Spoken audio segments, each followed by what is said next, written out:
Alright, this video will instruct you how to disassemble the M-1 replica Planet of the Apes rifle stock so that you can mount your rifle mechanisms into it. So the first step is to remove the strap band swivel screw, which is a flathead screw. The strap band has a pass-through hole on this side and then a threaded hole on the opposite side, and it's set up to be on the left-hand side of the rifle. So pass-through is on the left hand, threaded is on the right hand.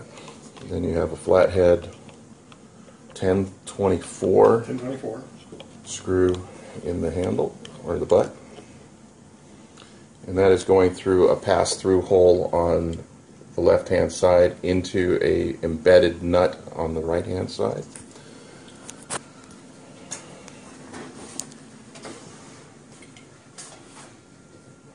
Same with the front strap band. The beauty on this one is that you don't have to take it all the way out. Oh yeah, we could just loosen that and then slide it off the end of the barrel. Just loosen it. Then there is an 8/32 Phillips head screw in that decorative hole there. Same thing on this side, left-hand side. All of these are pass-through holes. The embedded nuts are on the right-hand side or the right side of the stock.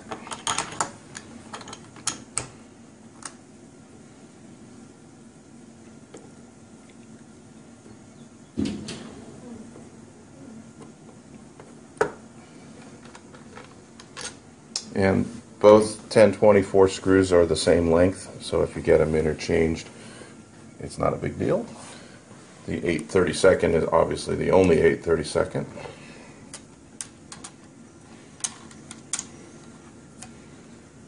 And there you go. And that's how it comes apart. This video is to illustrate the fitting and how the actual M1 carbine rifle mechanisms fit into the replica 1968 Planet of the Apes rifle stock. And even though they are both M1 carbine rifle mechanisms, there are variances on them that should be noted.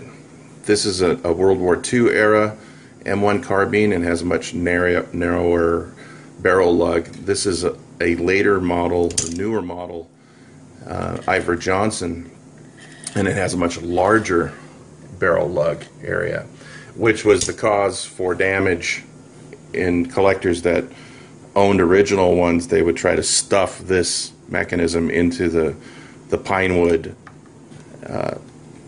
stock, and they'd end up cracking this part of the stock because there's just no room for that.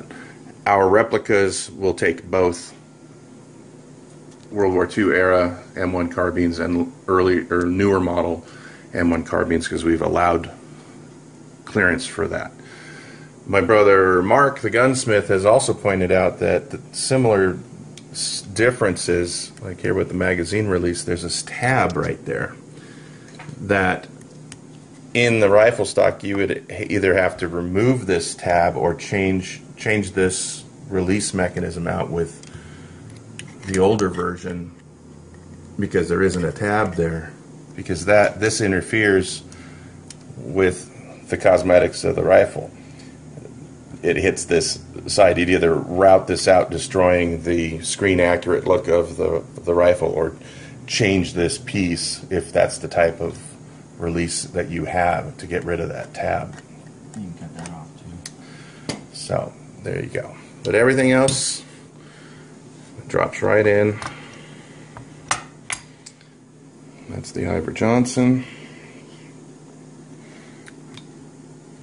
and then the World War II era drops right in, and you can see now that the design of the original, if you push the magazine release, it travels through to the hole on the opposite side there, whereas the tab on that one doesn't allow you to do that.